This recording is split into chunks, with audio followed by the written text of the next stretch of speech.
Hi y'all, this is House Guest and I am your host, Kenzie Elizabeth. Think a Gen Z wannabe Martha Stewart meets Dolly Parton trying to live in a Nancy Meyers movie in her 20s. We talk all about life, relationships, navigating your 20s, closing out the bars, or waking up at 5 a.m. depending on our vibe that week. Ultimately, living our best lives and figuring it out along the way. So come hang out. Sometimes I have guests on who do really cool things, some of my best friends, or it's just me and my house that I spend way too much time in. So let's get into the show.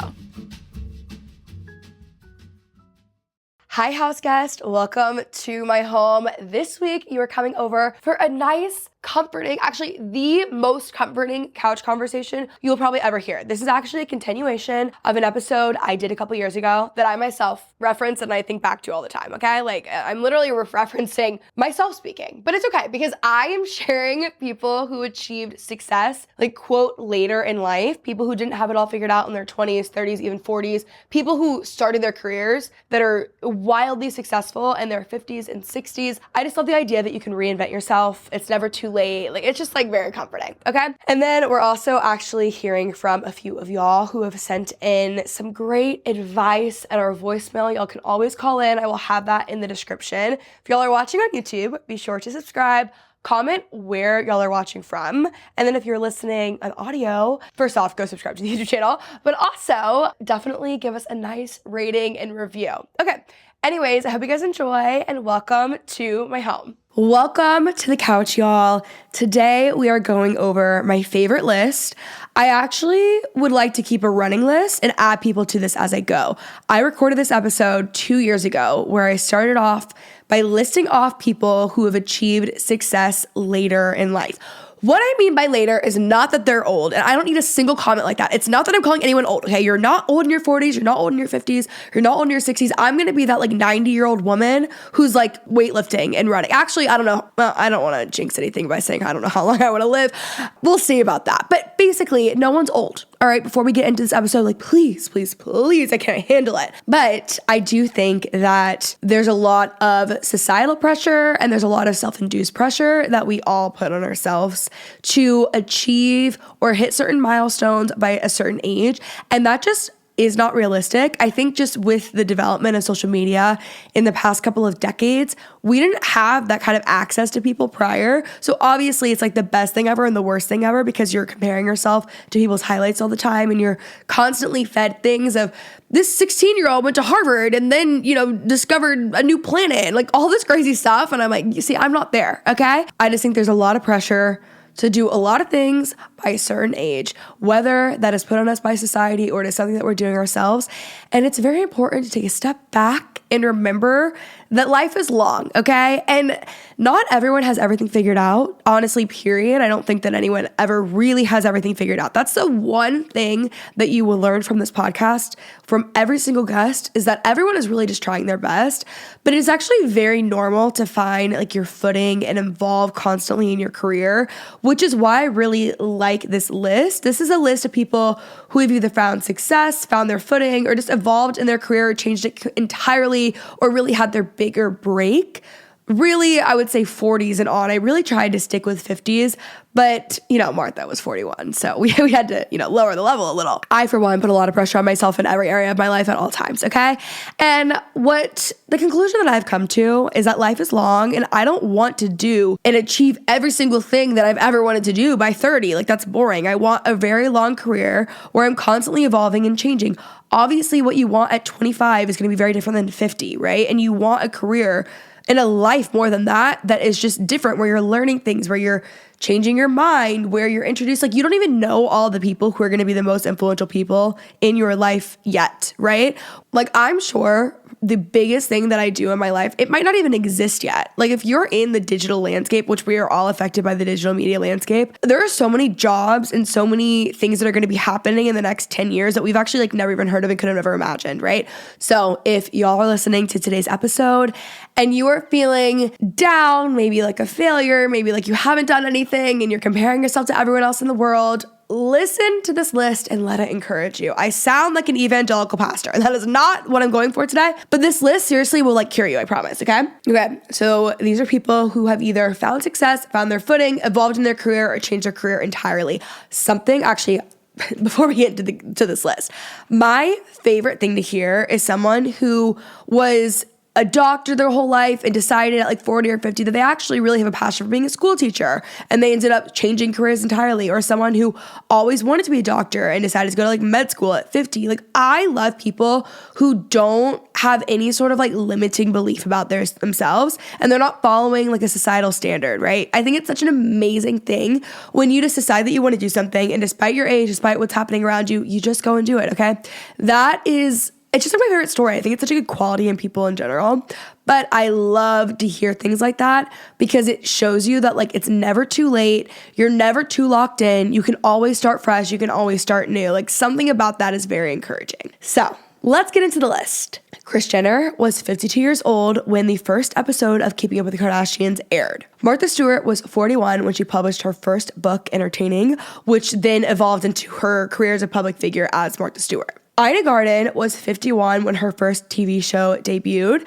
I do want to say, like, Martha had experience in catering prior to that. Like, they were doing things that kind of led them to these areas. Like, obviously, Ina Garten had Barefoot Contessa. She was also catering. She was doing all these things, but she never had plans to, like, be on TV. Actually, Food Network, if you guys haven't listened to Ina Garten's memoir, which you need to because it's our current book club pick, it is so good. Like, you actually have to. Basically, they had to beg her for a TV show. And I just think that's cool and a great thing to add to this list because she had no idea in her 20s and 30s that she was going to end up having a TV show and how everything worked out. I think actually Ina Garten's entire life journey that you guys should read or listen to on Audible for our book club pick is a very good example of everything that I'm saying in this entire episode. Our girl, Mel Robbins, was unemployed and broke at 41. She wasn't just broke, she was $800,000 in debt. Julia Child was 50 years old when she published her first cookbook. And then she made her television debut in The French Chef at age 51. Vera Wang was 40 years old when she entered the fashion industry. She was a figure skater and a journalist, and then later decided that she wanted to go into the fashion industry and did that at 40. Toni Morrison was 62 years old when she became the first African-American woman to win the Nobel Peace Prize in Literature. Laverne Cox was 41 when she got her breakout role in Orange is the New Black. She also graced the cover of Time magazine at 42 and was nominated for their first Emmy at 45. Donald Fisher started Gap at 40. Mariska Hargitay, I can never say her name right, and I am like absolutely obsessed with her. Olivia Benson, SVU. She was 35 when she became Olivia Benson on SVU, and now they're on their like 25th season right now. Henry Ford was 45 years old when he created the revolutionary Model T car in 1908, revolutionizing the automobile industry. Betty White became an icon at 51 years old after joining the cast of the Mary Tyler Moore Show in 1973, becoming one of the most award-winning comedic actresses in history. Steve Carell was 42 when he landed the role of Michael Scott in The Office. Connie Britton was 37 years old. She stayed under the radar until she was cast as Tammy Taylor in Friday Night Lights, and that's when she became like very widely known. I love her, love Friday Night Lights. Bethany Frankel was 35 years old when she became a Real Housewife and appeared on The Apprentice with Martha Stewart. Lots of lore there. We talked about that previously. And later launched the Skinny Girl empire in her 40s. Jane Lynch was 40 years old before she got her breakout role. Melissa McCarthy this is an interesting one.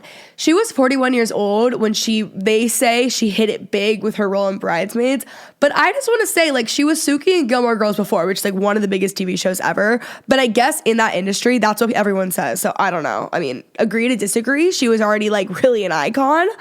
But sure. Viola Davis had a successful stage career in her 30s before landing her big film break at age 43.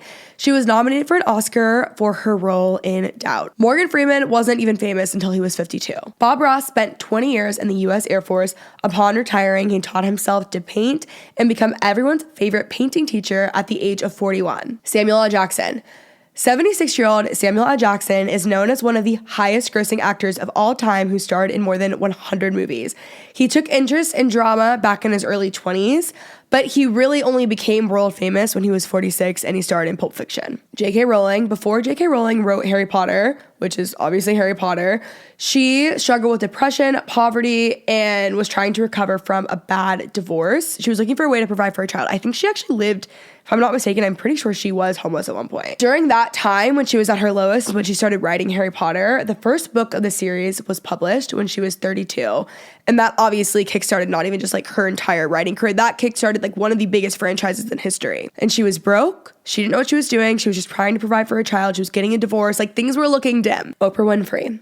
When Oprah was in her 20s, she had a job as a news anchor. She was actually fired too because she was crying on air, and her empathy, right? Like you can't do that when you're a news anchor, which her empathy is ultimately what makes Oprah Oprah, right? And the Oprah Winfrey Show premiered in 1986 when she was 32. So she was fired in her 20s. They told her, you're never going to be on TV. You can't cry on TV. And then she became Oprah Winfrey. She is the richest woman on TV with the longest standing career, and she's Oprah Winfrey. Like, that is insane. Kerry Washington, who I absolutely love and adore, was not Olivia Pope, which was her breakout role on Scandal, until she was 35. 35 is very young, but still good to say. There are just so many people that have stories where they achieve things later. I think especially as women, I don't know if it's that where there's more of a pressure for us to like stay home and take care of the kids. And also not even just the pressure, like we're actually the ones that have to like be pregnant and give birth to the baby. It can feel at times like your life almost, and I don't mean like your life ends, like having children is a beautiful thing. Like that's not what I mean. But it does feel like you need to like, I don't know, sometimes in my head I'm like, I have to get everything done before I have kids.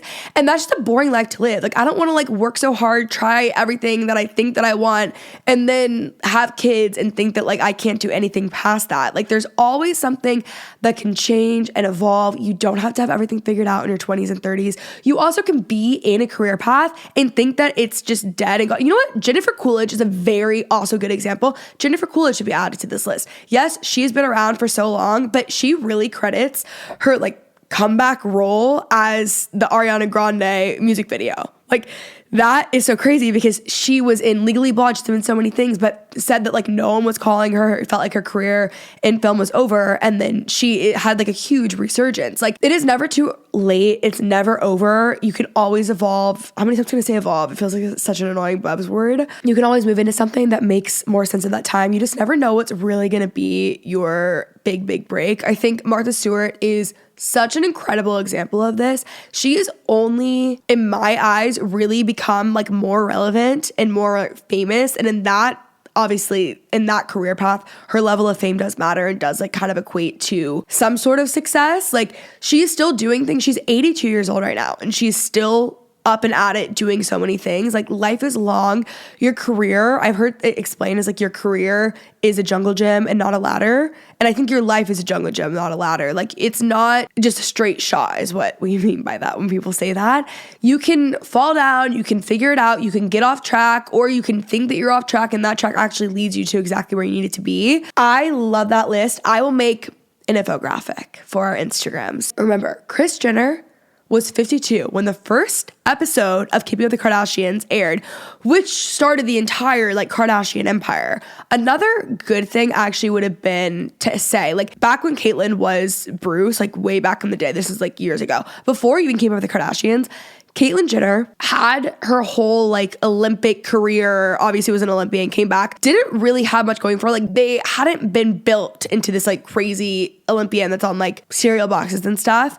And Kris Jenner came along, and when they got married, started managing Caitlyn and built Caitlyn into more of this like famous Olympian. Like, and again, like people think that they've lost everything, that it's all gone. Like it's never too late, okay? I want to be starting new companies and new careers when I'm in my 50s. Like I love that. Bobbi Brown, this is another good example. Bobbi Brown had a non-compete when she sold Bobbi Brown for 25 years. On that day, after 25 years, she launches Jones Road, right? Which is a highly successful like makeup line, which I feel like is more geared even towards like Gen Z. So she's actually like hitting it with a completely different generation. Bobbi Brown being one that's maybe targeting women who are a little bit older. God forbid I say older, you know what I mean? And she's another one who just has stuck around for so long. I respect people who have the staying power and are constantly, I hate the word relevant, so I hate to use that, but I like people who are like rolling with the punches and, for lack of a better word, staying relevant if that makes sense. I hate that word literally so much, but it's okay. So anyways, I think this is just a good reminder also to not give up on your dreams, because if these people had given up, like if Samuel L. Jackson had given up when he had started acting in his 20s and didn't get his breakout role until his 50s, and then he's now has been in 100 movies. Like, it can happen. It just doesn't have to happen immediately. So anyways, that is a list that brings me just a lot of peace and makes me feel really, really good inside. You know what I mean? I asked for people to send in some voicemails. Now listen, guys, I have to do an episode. One thing about me, I love old people. Like, I like an 80-year-old. Like, you guys know that's where I'm meant to be, is with the old people in their retirement home. Like, we know this. But I just love hearing them talk about life, and I like hearing advice from them. I actually want advice from people who have lived a long life and have the context and have the wisdom. My dream is to do an episode where it's exclusively like 70 plus, 65 maybe lower. I would like to do 70 plus. And they're calling in, leaving voicemails, giving us their best life advice. Like, I think that would be the most comforting episode. I would like to do a whole series, life advice from those in their 90s, life advice from those in their 80s, life advice from those in their 70s. So I need you guys to get involved. I need you guys to send that voicemail link to your grandparents. Make them do it. It's very simple. Speakpipe.com/ILYSM. You hit record, you hit stop. That's it, okay? And I just think it would be amazing. But anyways, we do have some voicemails that I would like us to listen to that are just really good pieces of advice to remember for in your 20s and 30s. Kenzie, it's Kathy. Our queen. I'm calling to share with you something I wish I would have known in my 20s, early 30s to make my life a little bit better. And it won't surprise you that I'm going to say it's that you don't have to have it all figured out. It's about making goals a part of your daily life. The value here lies not only in achieving those goals, but the growth and learning along the way. Be patient with yourself, but keep pushing forward. Every single step counts. Most days, it is about making many small moves. Don't forget to celebrate your small wins. Ultimately, setting goals is a path of personal growth and satisfaction.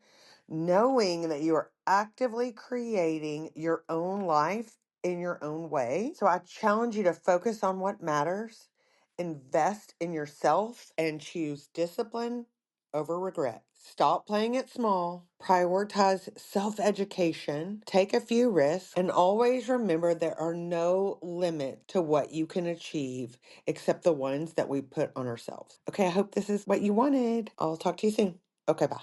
That was our queen, Kathy, our resident house guest life coach. If you guys haven't listened to the episode with her, you need to. It's so good, all about goal setting and all that stuff. I like what you said about discipline over regret, because I always say discipline over motivation, because you can't rely on your feelings. If I relied on my feelings, I would be in bed crying every day. So that's just the reality of your 20s, I think. But yeah, that was really good. Also, reminds me, all the small wins, how you have to celebrate them, of the Momentum episode where we're making like a list of 300 goals. I think that is so helpful. Hey Kens, it's me, Erin. I've really struggled recording this. I think I've recorded it 100 times. And it just goes to show you, me as your resident elder millennial, I do not have it together. Am I allowed to curse? I don't have my shit together. I've been, successful in my field for the last 15 years, but I still stumble and fumble and try to evolve as a human being. And I think that that's after all of the recordings I've deleted, I think that that's the best form of advice and wisdom or little nugget that I have, which is I don't think you ever have it together. I one time got asked in a job interview my knowledge in this certain field, and on a scale from 1 to 10, what is it? And I said 3, because I said if I said anything higher than that, I would be boasting and thinking very highly of myself, but I also would not be giving myself an opportunity for growth and to show that I know I have a lot to learn.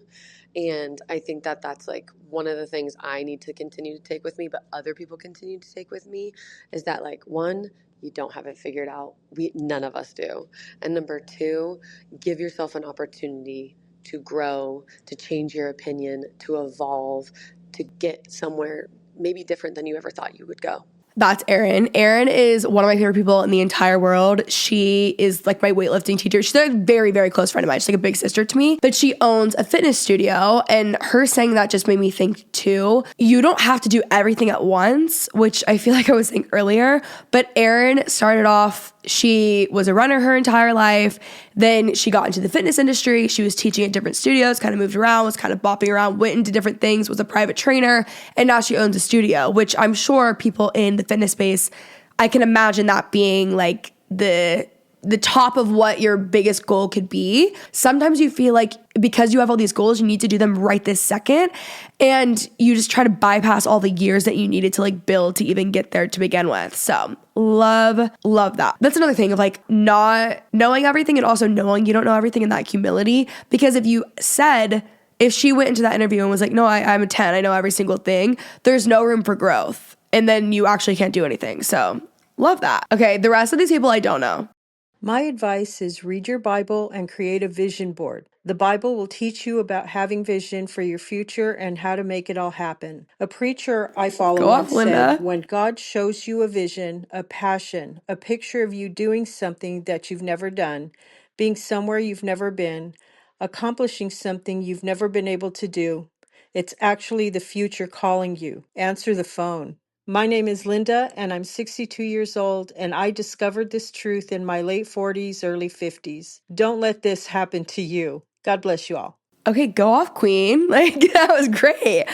I think regardless of what you believe too, having that vision, this is something that I need to really sit down and write and get my full thoughts on, because I can't articulate this very well, but I'll try. It's something that I've been thinking about a lot. As people, we make ourselves smaller all the time, especially as women, because we're either trying to fit in with everyone else, we're trying to be like humble, but it's like a false humility, or we're trying to not make someone else uncomfortable. And I actually think that that's not really why we're doing that. I think oftentimes you're not going after your dreams because you're fearful, but instead you're thinking you're trying to like make everyone else like around you comfortable. If you have something that's like in your heart or something that you see for yourself that you want so badly deep down, you're doing not only yourself but like everyone around you a disservice, because that's likely what you're meant to do. The most humble thing you could do would actually be to go after that goal and not sit around and like try to fit in spaces that you're not meant to be. Also, that's not humility. Like, you don't need to play small. Like, you don't need to, and it's not that you're sitting here and like,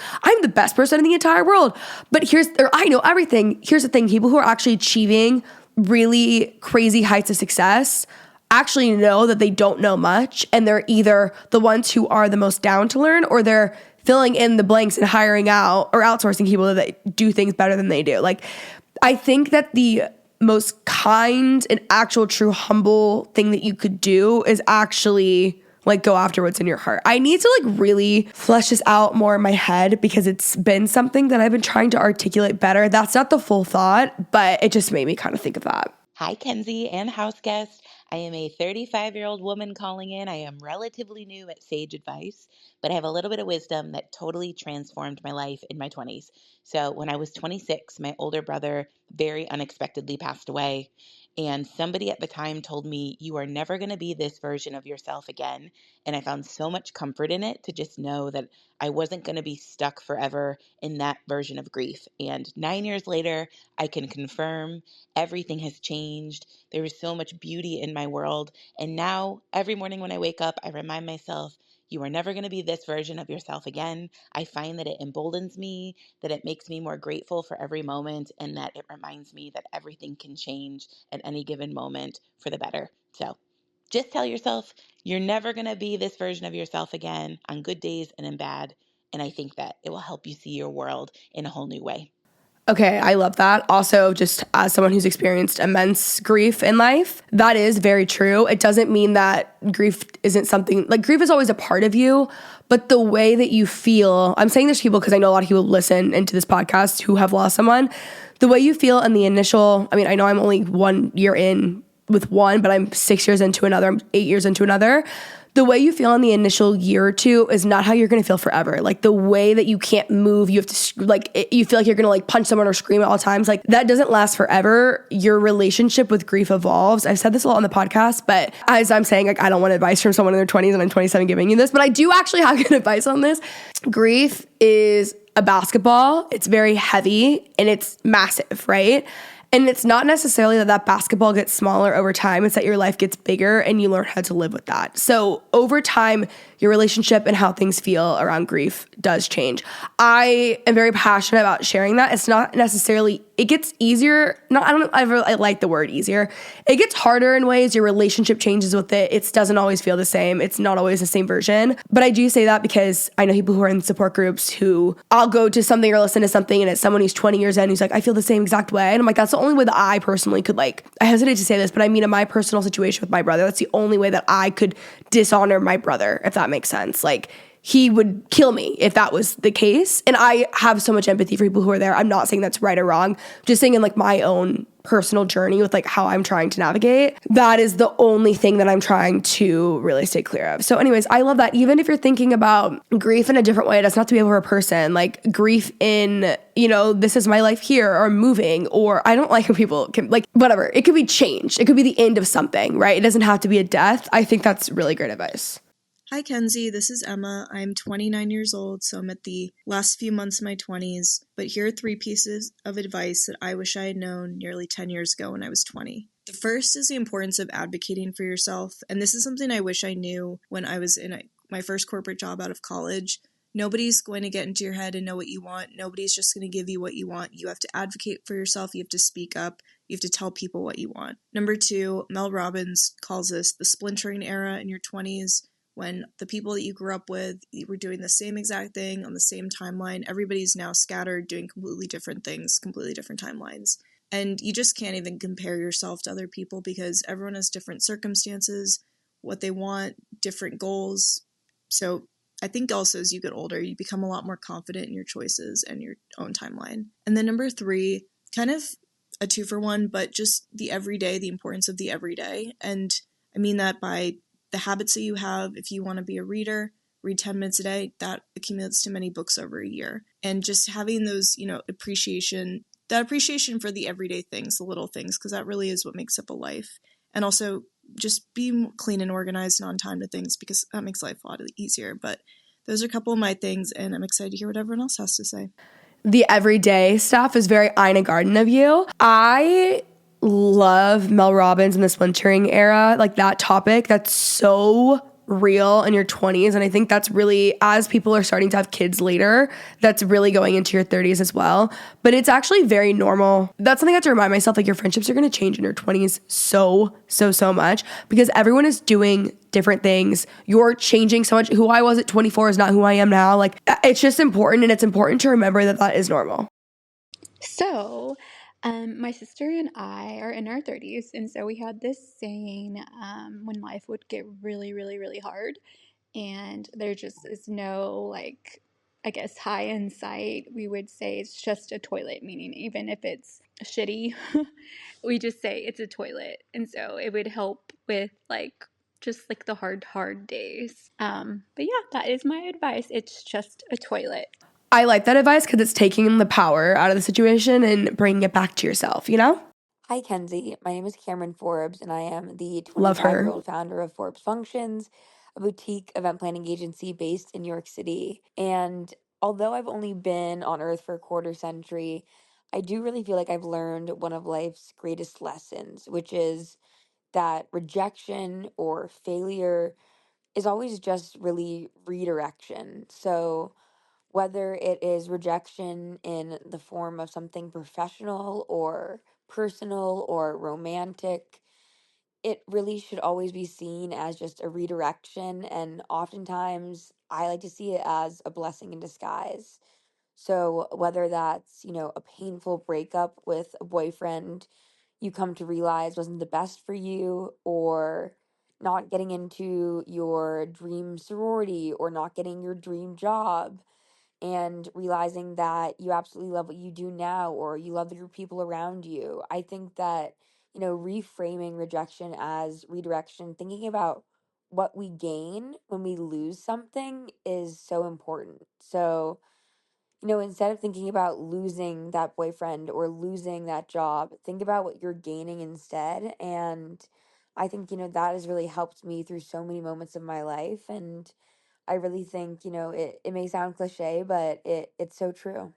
Even just at the early age of 27, the things that I'm the most grateful for in life are actually the things that haven't worked out for me. The things that I thought that I wanted that didn't happen, like actually thank God. Like if I would have chosen like who I was going to marry at 22, you would actually have to lock me up at this point. Like it would have been so bad. Another thing that I do that's kind of a little exercise is if I am in a really horrible and or stressful and or just like dark period of my life or something just isn't working out, I always try to think about myself at 50, looking back at myself at 27, 25, whatever age I'm at, and try to think of like what my 50-year-old self would tell myself then. And the biggest thing that I get out of that exercise is I think greater context, but also it's taking the power out of that situation. It's very easy to feel like one thing is way bigger than it actually is. And I look back, like there's like markers in my life that I'll look back to, and it felt like it was the biggest thing in the entire world at the time. And it's something that I don't even think about, and I haven't in years. So I like doing that little like exercise. Hi, Kenzie. My name is I Madison. love I'm the from North accent. Carolina, and I'm 25 years old. The best piece of advice that I've ever been given is that if something is for you, you can't mess it up. And if something is not for you, you can't do anything to fix it. And I Go think off, that's queen. just a calming way to approach life. Thank you. Love the podcast. I love that. Hello. So, my best piece of advice that I've received in my 20s is your comfort zone will kill you. So, as somebody who really thrives off routine, really thrives off of things being comfortable and easy, this one spoke to me the most because I'm kind of going through a really transitional period in my life, being in my early 20s. Things are changing every day. So I think it's important to remember that being in your comfort zone, although it is safe and easy, it's always good to push yourself out of it and try new things. Chelsea Handler says that she's allergic to her comfort zone. She's like, I literally will not be there. I hate it. And I love that. Hey, Kenzie.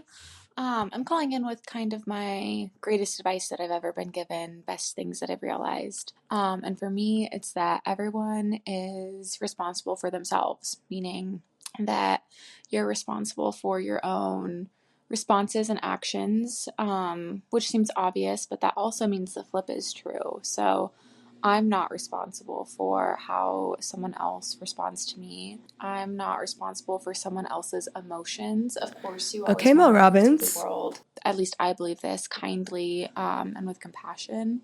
But if someone else has a response, that's their own thing. So you don't have to take that on as your own. And when you stop doing that, when you stop kind of taking other people's emotions on as your own, you have a lot more time and a lot more mental space to pour into things that are important to you. And for me, that has been able to like open up a lot of hobbies and a lot of time to spend really pouring into the people I love, doing the things that I like to do. And when I was more people pleasy and worried about how people were reacting to me, I didn't have the time to do that, and it's been pretty groundbreaking. All you have to do is tell me that you have more time for hobbies if you stop people pleasing. Like, love that one.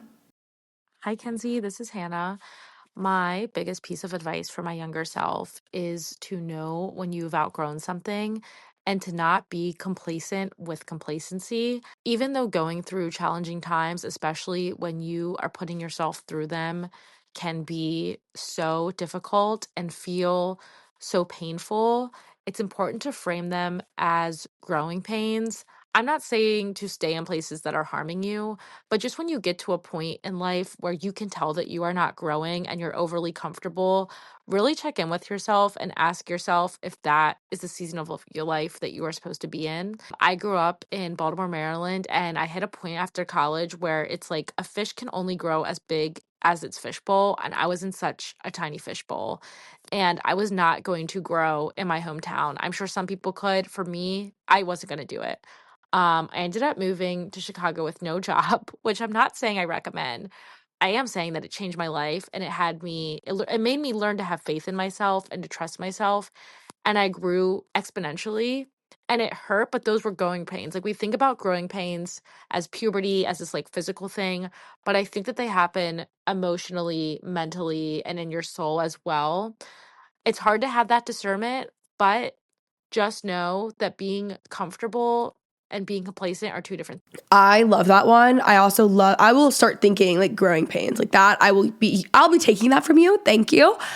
Also, something that I'm guilty of is I don't love change when it comes to friendships. Like, I really like, if like we're friends, I think we're friends forever. Like, I don't like change. And there's definitely friendships in my life that I no longer have that I think I knew for a while. We were just in different places. And I think like, I don't love the term like, oh, I think I outgrew them. Like, because it feels kind of like I'm putting myself on like a pedestal, and I don't mean it that way. I think we just are going like different directions in life. And had I just let the friendship go, had I just maybe not, I don't want to say end it, but had I just let it naturally drift off, there probably would have ended up being a lot less issues. And I would have been a lot less devastated by the ending. Another thing that I have learned this past year is that I don't necessarily know if I'm always going to stand by this, but I am at a point right now where I actually think, prefacing this by you have to have good people around you. If everyone has the same thing to say about someone, or if there are people around you who really don't feel good about someone else or see a bunch of things that you don't see, that doesn't mean you need to immediately go on the defense. Like, I'm the one who's like on the defense. I'm like, you guys just don't know them. Like, you haven't sat down with them. You don't understand them. Like, they're so misunderstood and blah, blah, blah, blah, blah. And now at the age of 27, I have realized that's a pattern in my life where I will meet someone and I'll make excuse after excuse after excuse, or like ignore all of the red flags. And then I end up exactly where everyone else knew it was going to end up, you know? And I think that's like obvious when it comes to like dating, but you don't really think about that when it comes to like just normal relationships, whether it's like work relationships or friendships or whatever it is. I'm a really big people person, and I really do like live with the mentality that you really should give someone like the benefit of the doubt and believe the best. But I think you can do that with boundaries, and that's where I lacked. Instead, those people would become like, they would be like way too intertwined in my life. And I think had I just listened to what other people said, and also more than that, I think paid attention to like the patterns of their life, I would. But I have this thing where like I'll do that and I'll say to do that, but sometimes I'll get too emotionally attached before I like really like will do that. Like, if someone has like a pattern of like lying or flaking out or doing something or whatever it is, like something that like you just can't stand by, like you need to clock that and take it seriously. Like, let them lie, let them do that. Like, that's how they are. It's not, you were never going to change someone, you know? And it's actually your fault now that like it's my fault that I went into that and made excuse after excuse after excuse. Like, maybe they could do something absolutely horrible to you, or they've done something absolutely horrible to me. But now I'm in a position where like I saw every single warning sign and I just ignored it. So it's like, whose fault is it really? Mine. You know what I mean? Hey, Kenzie. My name is Bailey, and my advice comes from my dad, who is so wise, and I love him so much. But he's always telling me, stop expecting everyone to be like you. And I think that's so obvious, but it's so easy to forget when you're frustrated with people at work or with your friends or relationship or just whatever it may be. We all have different priorities. We all approach things differently. We all have different levels of work ethic for different things, even on different days, whatever the case may be. So just stop expecting everybody to be like you. May sound kind of cynical, but it's honestly actually helped me view people more positively. So that's my word. Love that. Also, that just reminded me, I really need to do like a dad advice episode. Like, Mick Piper needs to be like, we need to be the fire pit in my backyard with him giving us advice. You know, he needs to come on the show. Please like start spamming our comments saying we want to see Mick, and like maybe he'll come on. What I want to leave you guys with, okay? This is the thought that I've had. It's not revolutionary, but let's say you're going to live to, just for the sake of math, let's say you're going to live to 100, okay?